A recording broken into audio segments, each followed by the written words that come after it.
بعض کمزور ایمان والے یا بعض جاہل لوگ جنہیں حج عمرہ وغیرہ کی فضیلت معلوم نہیں ہے، شریعت کا علم انہیں نہیں ہے، ہو سکتا ہے وہ یہ کہتے ہوں کہ بھئی پیسے کیوں اتنا خرچ کر رہے ہو، سفر کے لیے لاکھوں روپے لگا کے جانے کی کیا ضرورت ہے، جنہیں علم نہیں ہے، معلومات نہیں ہے، اور کہتے ہیں کہ اگر ہم وہاں اتنا خرچ کریں گے تو ہمارے پاس کیا رہے گا۔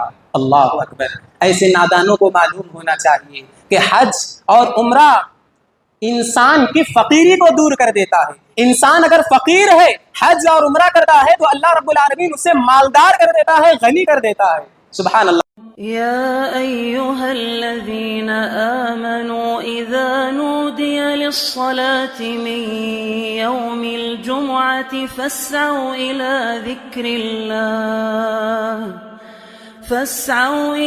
ذكر الله وذروا البيع ذلكم خير لكم إن كنتم تعلمون۔ برادران اسلام، نوجوان ساتھیوں، بزرگان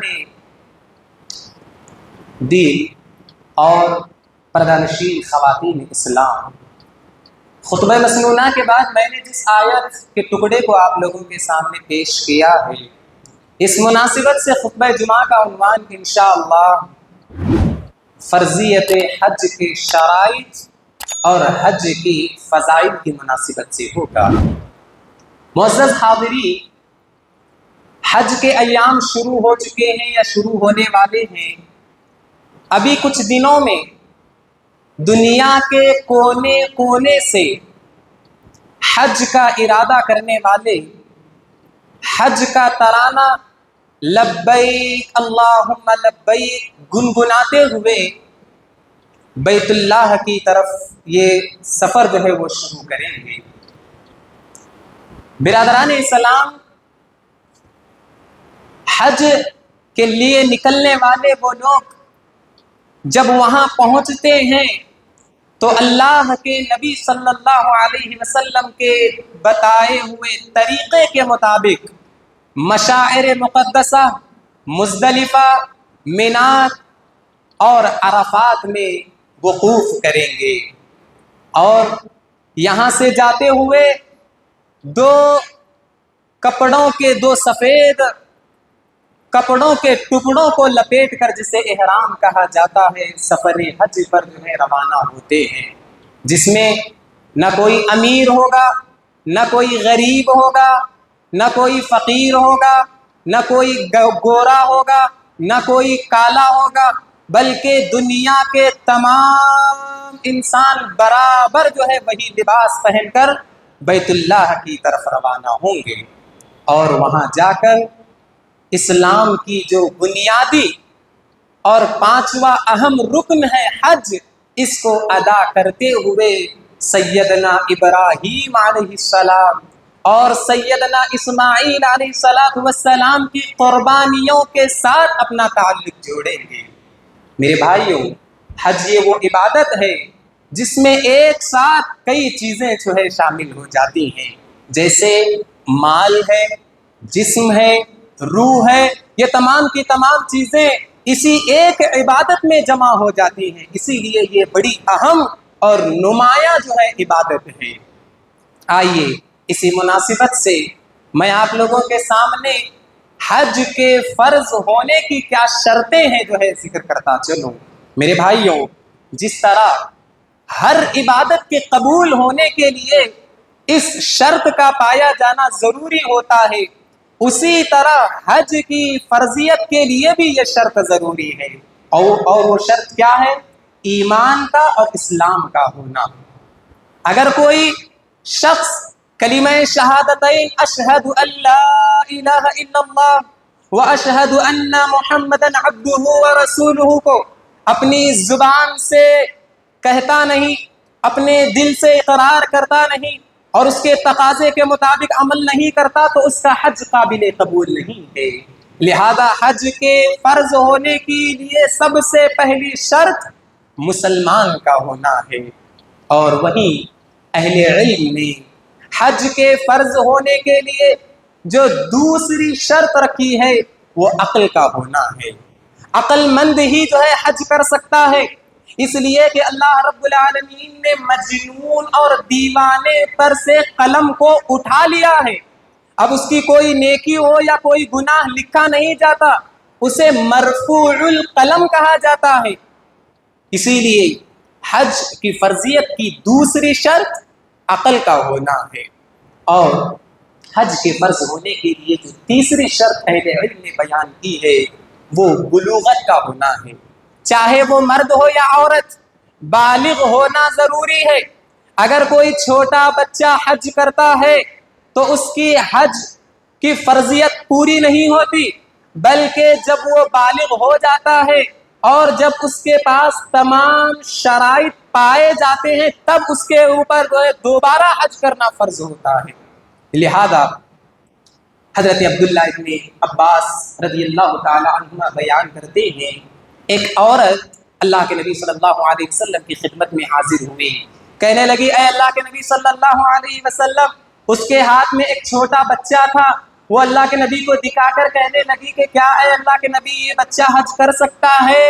اللہ کے نبی صلی اللہ علیہ وسلم نے کہا، نعم وَلَكِ أَجْرٌ، یہ حج کر سکتا ہے لیکن اس کا اجر تمہیں ملے گا.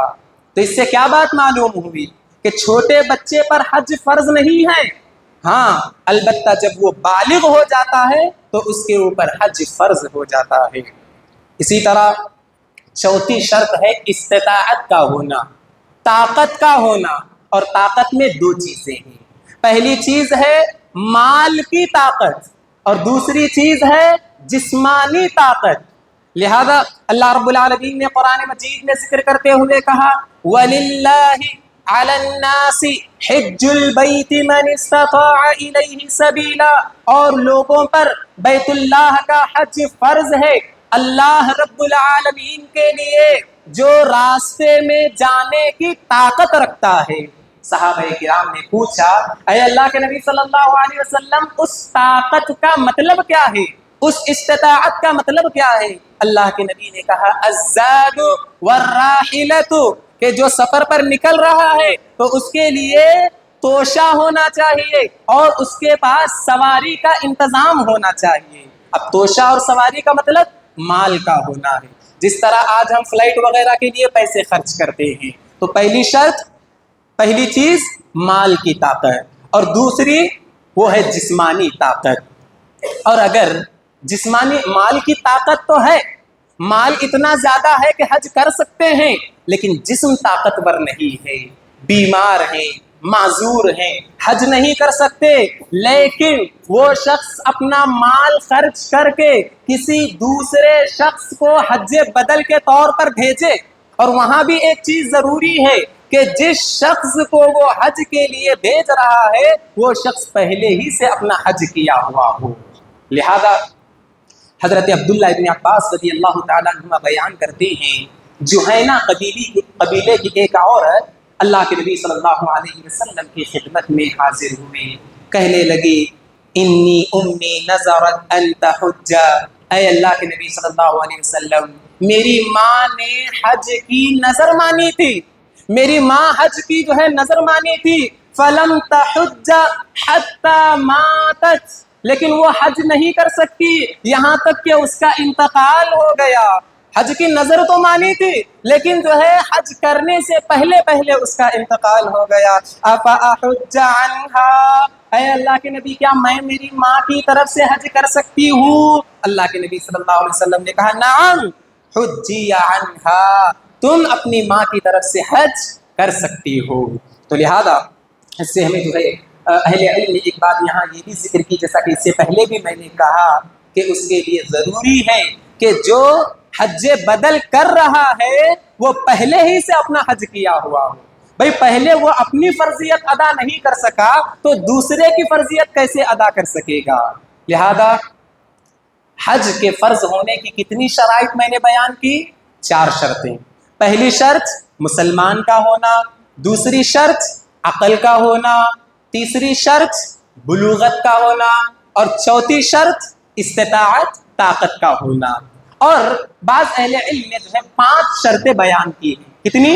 5 شرطیں. اور 5ویں شرط کا تعلق خصوصاً عورتوں سے ہے کہ وہ عورت جس کے پاس یہ چاروں شرائط ہیں، مسلمان بھی ہے، عقل مند بھی ہے، بالغ بھی ہے، طاقت بھی رکھتی ہے، لیکن اگر اس کے ساتھ کوئی محرم سفر کے لیے نہیں ہے تو اس کے اوپر حج فرض نہیں ہے، وہ حج کا سفر اکیلی نہیں کر سکتی۔ اور محرم کا مطلب جس سے اس کا نکاح کرنا حرام ہو، جیسے مثال کے طور پر وہ حج کے لیے سفر کرنا چاہتی ہے تو اس کے باپ کا ہونا ضروری ہے، باپ نہیں ہے تو بیٹے کا ہونا ضروری ہے، بیٹا نہیں ہے بھائی کا ہونا ضروری ہے، بھائی نہیں ہے شوہر کا ہونا ضروری ہے، کسی نہ کسی کا ہونا ضروری ہے جو محرم ہے۔ اگر کوئی بھی نہیں ہے تو وہ اکیلی سفر نہیں کر سکتی، جیسا کہ اللہ کے نبی صلی اللہ علیہ وسلم نے فرمایا لا تسافر المرأة الا مع ذی محرم، کوئی بھی عورت سفر نہیں کر سکتی مگر یہ کہ اس کے ساتھ اس کا محرم ہو۔ تو معلوم کیا ہوا، عورت کے لیے پانچویں شرط یہ ہے کہ وہ جو ہے محرم کے ساتھ جو ہے حج کا سفر کرے۔ میرے بھائیوں، یہاں جب ہمارے پاس یہ پانچوں شرطیں پائی جاتی ہیں، یعنی یہ پانچوں شرطیں ہمارے پاس ہیں، تو ہمیں چاہیے کہ جلد سے جلد ہم حج کے سفر پر روانہ ہو جائیں۔ کیوں روانہ ہو جائیں؟ کہیں ایسا نہ ہو کہ جو ہے ہمارا مال تھا وہ مال کہیں گم نہ ہو جائے، یا کوئی دوسری ضرورت نہ پیش آئے، جیسا کہ اللہ کے نبی صلی اللہ علیہ وسلم بیان کرتے ہیں من اراد الحج فلیتعجل فانه قد یمرض المریض وتضل الضالة وتعرض الحاجة۔ سنن ابن ماجہ کی روایت ہے، اللہ کے نبی کہتے ہیں جو آدمی حج کا ارادہ کیا ہوا ہے اسے چاہیے کہ وہ جلد سے جلد جو ہے حج ادا کر لے۔ حج کا ارادہ کیا ہے، اس کے پاس طاقت وغیرہ ہے، شرائط بھی پائی جاتی ہیں، اسے چاہیے کہ جلد سے جلد جو ہے حج ادا کرے۔ فَإِنَّهُ قَدْ يَمْرَضُ الْمَرِيض، کہیں ایسا نہ ہو کہ وہ بیمار ہو جائے۔ اب بیمار ہو گیا، کمزور ہو گیا تو کیا جا سکتا ہے؟ نہیں جا سکتا۔ وَتَضِلُّ الضَّالَّةُ، کہیں ایسا نہ ہو کہ اس کا مال گم ہو جائے، کہیں اس کا مال چلا جائے، یا وَتَعْرِضُ الْحَاجَةِ، یا کوئی دوسری حاجت اسے جو ہے پیش آئے۔ تو میرے بھائیوں، اللہ نے استطاعت دی ہے، طاقت دی ہے، تو جلد سے جلد جو ہے اللہ کے رب العالمین کے گھر کا جو ہے حج ادا کریں۔ آئیے، یہ جو ہے چند شرائط تھے جو میں نے آپ کے سامنے پیش کیے۔ آئیے آپ کے سامنے ابھی میں حج کے فضائل ذکر کرتا چلوں کہ حج کی کیا فضیلتیں ہیں، حج کرنے سے کیا اجر و ثواب ملتا ہے۔ سب سے پہلی بات یہ ہے میرے بھائیوں، جتنے بھی اعمال ہیں ان اعمال میں ایمان اور جہاد کے بعد سب سے افضل عمل کوئی ہے تو وہ حج کا عمل ہے، جیسا کہ حضرت ابو ہریرہ رضی اللہ تعالیٰ عنہ بیان کرتے ہیں، اللہ کے نبی صلی اللہ علیہ وسلم سے سوال کیا گیا، اے اللہ کے نبی سب سے افضل عمل کون سا ہے؟ کیا پوچھا گیا؟ سب سے افضل عمل کون سا ہے؟ اللہ کے نبی صلی اللہ علیہ وسلم نے کہا ایمان باللہ ورسولہ، سب سے افضل عمل اللہ اور اس کے رسول پر سچے دل سے ایمان لانا ہے۔ قیل ثم ماذا، اب اللہ اور اس کے رسول پر ایمان لائے، اس کے بعد کون سا افضل عمل ہے؟ اللہ کے نبی صلی اللہ علیہ وسلم نے کہا جہاد فی سبیل اللہ، اللہ کے راستے میں جہاد کرنا اس کے بعد سب سے افضل عمل ہے۔ قیل ثم ماذا، اس کے بعد کون سا افضل عمل ہے؟ اللہ کے نبی صلی اللہ علیہ وسلم نے کہا قال حج مبرور، اس کے بعد حج مبرور سب سے زیادہ افضل عمل ہے۔ پہلے نمبر پر اللہ اور اس کے رسول پر ایمان لانا، دوسرے نمبر پر اللہ کے راستے میں جہاد کرنا، تیسرے نمبر پر حج مبرور کرنا۔ حج مبرور کسے کہتے ہیں؟ اہل علم نے اس کی تعریف کی ہے، حج مبرور کہتے ہیں ایسے حج کو جس میں حاجی دکھاوے کے لیے حج نہ کرے، جس میں حج کرنے والا لڑائی جھگڑا نہ کرے، جس میں حج کرنے والا بیہودہ اور گندی بات نہ کرے، اسے حج مبرور کہتے ہیں۔ لہذا ایسا شخص جو حج مبرور کرتا ہے یہ ایمان اور جہاد کے بعد سب سے افضل عمل کر رہا ہے۔ اسی طرح حج کی ایک فضیلت خصوصاً اس کا تعلق خواتین سے ہے۔ اب مرد حضرات تو جہاد میں جاتے ہیں، خواتین تو جہاد میں نہیں جا سکتی۔ حضرت عائشہ صدیقہ رضی اللہ تعالی عنہ پوچھتی ہے، اے اللہ کے نبی صلی اللہ علیہ وسلم، کیا عورتیں جہاد نہیں کر سکتی؟ اللہ کے راستے میں لڑنے کے لیے نہیں نکل سکتی؟ اللہ کے نبی صلی اللہ علیہ وسلم نے کہا، لا، عورتوں کے اوپر جہاد نہیں ہے، لیکن افضل الجہاد، لیکن عورتوں کا افضل جہاد کوئی ہے تو وہ حج مبرور ہے، یعنی اگر وہ حج کرتی ہیں تو انہیں جو ہے جہاد فی سبیل اللہ کا اجر و ثواب ملتا ہے۔ اسی طرح میرے بھائیوں، حج کا سفر، حج کی ایک فضیلت یہ ہے کہ حج کا سفر کرنے والے جانتے ہیں کس کے مہمان ہیں؟ اللہ رب العالمین کے مہمان ہیں۔ جی، حضرت عبداللہ ابن عمر رضی اللہ تعالی عنہ بیان کرتے ہیں، اللہ کے نبی صلی اللہ علیہ وسلم نے فرمایا، الغازی فی سبیل اللہ والحاج والمعتمر وفد اللہ۔ اللہ رب العالمین کے راستے میں جو جہاد کرتے ہیں، جو غازی فی سبیل اللہ ہیں، اور جو حج کے سفر پر نکلے ہوئے ہیں، جو عمرے کی غرض سے نکلے ہوئے ہیں، وفد اللہ، یہ اللہ کے مہمان ہیں۔ اس سے بڑی اور خوش نصیبی کیا چاہیے کہ حج کرنے والا اللہ کا مہمان بن رہا ہے۔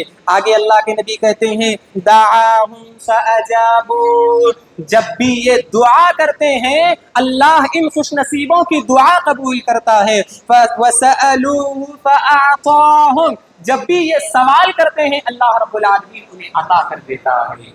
سبحان اللہ۔ تو میرے بھائیو، اس سے حج کی ایک فضیلت یہ معلوم ہوئی کہ حج کرنے والا اللہ کا مہمان ہے، اور جو بھی دعا کرتا ہے اللہ رب العالمین اس کی دعا قبول کرتا ہے، جو مانگتا ہے اللہ رب العالمین اسے عطا کر دیتا ہے۔ اسی طرح میرے بھائیو، ہو سکتا ہے بعض کمزور ایمان والے یا بعض جاہل لوگ جنہیں حج عمرہ وغیرہ کی فضیلت معلوم نہیں ہے، شریعت کا علم انہیں نہیں ہے، ہو سکتا ہے وہ یہ کہتے ہوں کہ بھئی پیسے کیوں اتنا خرچ کر رہے ہو، سفر کے لیے لاکھوں روپے لگا کے جانے کی کیا ضرورت ہے، جنہیں علم نہیں ہے، معلومات نہیں ہے، اور کہتے ہیں کہ اگر ہم وہاں اتنا خرچ کریں گے تو ہمارے پاس کیا رہے گا۔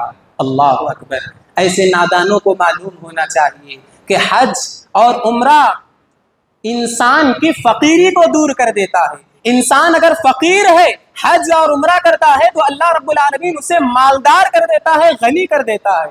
سبحان اللہ۔ جیسا کہ حضرت جابر بن عبداللہ رضی اللہ تعالیٰ عنہ بیان کرتے ہیں، اللہ کے نبی صلی اللہ علیہ وسلم نے فرمایا، ادیموا الحج والعمرۃ فانہما ینفیان الفقر والذنوب کما ینفی الکیر خبث الحدید۔ سلسلۃ الاحادیث کی سلسلۃ الصحیحہ کی صحیح حدیث ہے۔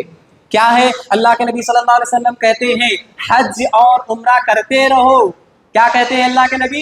حج اور عمرہ کرتے رہو، یہ حج اور عمرہ تمہاری فقیری کو دور کر دیتے ہیں اور تمہارے گناہوں کو اس طرح پاک اور صاف کر دیتے ہیں جس طرح لوہے کی بھٹی، جس طرح آگ کی بھٹی لوہے کے زنگ کو دور کر دیتی ہے۔ اللہ اکبر۔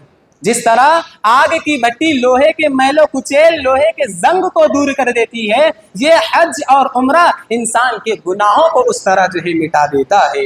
اسی طرح میرے بھائیوں، حج اور عمرے کی ایک فضیلت تو یہ ہے کہ حج اور عمرے کی غرض سے نکلنے والا شخص درمیان میں اگر اس کی موت ہو جاتی ہے تو وہ سیدھا جنت میں داخل ہوتا ہے اور اس کے لیے حج اور عمرے کا ثواب لکھ دیا جاتا ہے۔ جیسا کہ ابو ہریرہ رضی اللہ تعالیٰ عنہ بیان کرتے ہیں، اللہ کے نبی صلی اللہ علیہ وسلم نے فرمایا، من خرج حاجا فمات كتب اللہ له اجر الحاج الى یوم القیامہ۔ جو آدمی حج کی غرض سے نکلتا ہے، سفر کرتے ہوئے نکلتا ہے، درمیان میں اس کا انتقال ہو جاتا ہے، وہ فوت ہو جاتا ہے، تو کل قیامت کے دن اس کے لیے اللہ کے پاس حج کا ثواب لکھ دیا جاتا ہے۔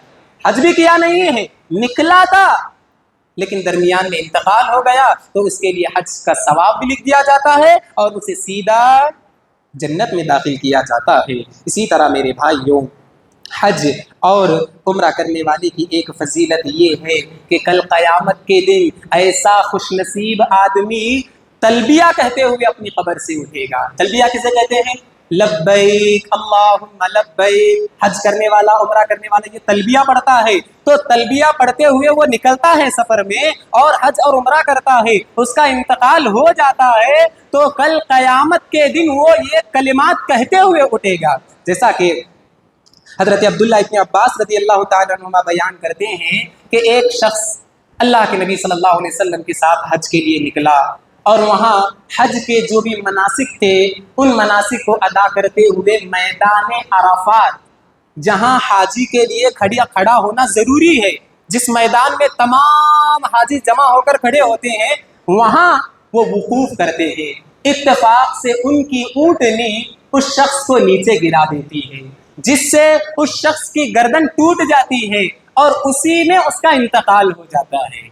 تو اللہ کے نبی صلی اللہ علیہ وسلم کہتے ہیں اغسلوہ بماء وسدر، کہ یہ آدمی جو ابھی انتقال ہوا ہے اسے پانی اور بیری کے پتی سے غسل دو، پانی اور بیری کے پتی سے غسل دو، وکفنوہ فی ثوبین، اور یہ جو احرام کا کپڑا ہے، جو احرام کا دو لباس اوپر اور نیچے پہنا ہے، اسی کو کفن بنا دو، دوسرا کپڑا نہیں بلکہ اسی کو جو ہے کفن پہنا دو، وَلَا تُحَنِّتُوهُ، اور اس پر خوشبو نہ لگاؤ، وَلَا تُخَمِّرُوا رَأْسَهُ، اور اس کے سر کو نہ ڈھانپو، فَإِنَّ اللَّهَ يَبْعَثُهُ يَوْمَ الْقِيَامَةِ يُلَبِّي، یہ خوش نصیب آدمی کل قیامت کے دن اپنی قبر سے اٹھے گا تو لبیک اللہم لبیک کہتے ہوئے اٹھے گا۔ سبحان اللہ، کتنا خوش نصیب آدمی ہے، تمام لوگ وہاں ہوں گے تو دیکھ کر سمجھ جائیں گے کہ یہ خوش نصیب اللہ کے گھر کا حج کرنے کے لیے نکلا تھا۔ میرے بھائیوں، اسی طرح حج کی ایک فضیلت تو یہ ہے کہ حج پچھلے تمام گناہوں کو مٹا دیتا ہے، جیسا کہ ایک صحابی حضرت عبداللہ ابن عمرو ابن عاص رضی اللہ تعالی عنہ اللہ کے نبی کی خدمت میں حاضر ہوتے ہیں، کہتے ہیں اے اللہ کے نبی صلی اللہ علیہ وسلم، میں آپ کے ہاتھ پر بیعت کرنا چاہتا ہوں، اسلام قبول کرنا چاہتا ہوں، آپ ہاتھ آگے بڑھائیے۔ اللہ کے نبی صلی اللہ علیہ وسلم ہاتھ آگے بڑھاتے ہیں تو وہ صحابی اپنا ہاتھ پیچھے لیتے ہیں، اللہ کے نبی پوچھتے ہیں کہ اے عم، تم نے ایسے کیوں کیا؟ تم بیعت لینے والے تھے تو اپنا ہاتھ پیچھے کیوں کھینچ لیا؟ تو وہ صحابی کہتے ہیں اے اللہ کے نبی صلی اللہ علیہ وسلم، میں ایک شرط کے ساتھ آپ کے ہاتھ پر بیعت کروں گا، یعنی ایک شرط کے ساتھ میں اسلام قبول کروں گا۔ وہ شرط اللہ کے نبی پوچھتے ہیں کیا ہے وہ شرط؟ وہ صحابی کہتے ہیں اے اللہ کے نبی، میں بیعت کروں گا اس شرط کے ساتھ کہ میرے پچھلے تمام گناہ معاف کر دیے جائیں۔ اللہ کے نبی صلی اللہ علیہ وسلم کہتے ہیں اما علمت ان الاسلام یہدم من کان قبلہ، کہ اے عمر، کیا تمہیں معلوم نہیں ہے کہ اسلام پچھلے تمام گناہوں کو مٹا دیتا ہے؟ ایک کافر اپنی جو ہے کفر کی زندگی میں چاہے جو بھی گناہ کیا ہوگا، اگر وہ اسلام قبول کرتا ہے، مسلمان بن جاتا ہے، تو اس کے پچھلے تمام گناہ معاف ہو جاتے ہیں۔ آگے اللہ کے نبی کہتے ہیں وَأَنَّ الْحِجْرَةَ تَهْدِمُ مَنْ كَانَ قَبْلَهَا، اور جو شخص اللہ رب العالمین کے لیے ہجرت کرتا ہے، اپنے گھر کو چھوڑ کر دوسری جگہ جاتا ہے اللہ رب العالمین کے لیے، تو اس کے بھی پچھلے تمام گناہ معاف ہو جاتے ہیں۔ وَأَنَّ الْحَجَّ يَهْدِمُ مَا كَانَ قَبْلَهُ، اور جو آدمی حج کرتا ہے اس کے بھی پچھلے تمام گناہ معاف ہو جاتے ہیں۔ تو کتنے لوگوں کے گناہ؟ اللہ کے نبی صلی اللہ علیہ وسلم نے 3 لوگوں کے متعلق کہا، اسلام لانے پر پہلے کے تمام گناہ معاف ہو جاتے ہیں، ہجرت کرنے پر پہلے کے تمام گناہ معاف ہو جاتے ہیں، حج کرنے پر پہلے کے تمام گناہ معاف ہو جاتے ہیں۔ اور وہ بھی گناہ معاف ہونے کی شکل و صورت کیا ہے؟ ہم جو ہے ہر سال اس حدیث کو تو ضرور سنتے ہیں، اور وہ حدیث کیا ہے؟ اللہ کے نبی صلی اللہ علیہ وسلم کہتے ہیں من حج للہ، جو آدمی اللہ کے لیے حج کرتا ہے، رضائے الہی کے لیے حج کرتا ہے، دکھاوے کے لیے، ریاکاری کے لیے نہیں بلکہ اللہ کے لیے حج کرتا ہے، فلم یرفس، اور اس حج میں اپنی زبان سے کوئی گالی نہیں نکالتا، کوئی بیہودہ بات نہیں کرتا، کوئی گندی بات نہیں نکالتا، وَلَمْ يَفْسُقْ، اور کوئی گناہ کا کام نہیں کرتا، کوئی نافرمانی کا کام نہیں کرتا، رَجَعَكَ يَوْمَ وَلَدَتْهُ أُمُّهُ، تو وہ حج کر کے جب واپس لوٹتا ہے تو اس طرح واپس لوٹتا ہے جس طرح گناہوں سے پاک و صاف ہو کر اس طرح لوٹتا ہے جس طرح آج ہی وہ جو ہے اپنی ماں کے پیٹ سے پیدا ہوا ہے۔ سبحان اللہ، یہ حج کی فضیلت ہے۔ آج اللہ نے مال و دولت تو دیا ہے، لیکن آج ہم اس دولت کو غلط جگہ استعمال کر رہے ہیں۔ اسی طرح حج کی ایک فضیلت یہ بھی ہے کہ اللہ کے نبی صلی اللہ علیہ وسلم کہتے ہیں والحج المبرور لیس له جزاء الا الجنہ، حج مبرور جس میں آدمی لڑائی جھگڑا نہیں کرتا، دکھاوے کے لیے نہیں کرتا اور کوئی گندی بات نہیں کرتا، لیس له جزاء الا الجنہ، اس کا کوئی بدلہ نہیں ہے سوائے جنت کے۔ تو میرے بھائیوں، یہ چند فضیلتیں تھیں، اس کے علاوہ اور بھی چند فضیلتیں ہیں، انشاءاللہ جو ہے آئندہ جمعہ آپ کے سامنے پیش کرنے کی کوشش کروں گا۔ آخر میں اللہ رب العالمین سے دعا ہے کہ اللہ رب العالمین جو بھی حج کی نیت سے سفر کرنے والے ہیں، اللہ رب العالمین ان کے سفر کو تو آسان فرما، اللہ رب العالمین اخلاص و للہیت کے ساتھ حج کرنے کی توفیق دے، آمین۔ وآخر دعوانا ان الحمد للہ رب العالمین۔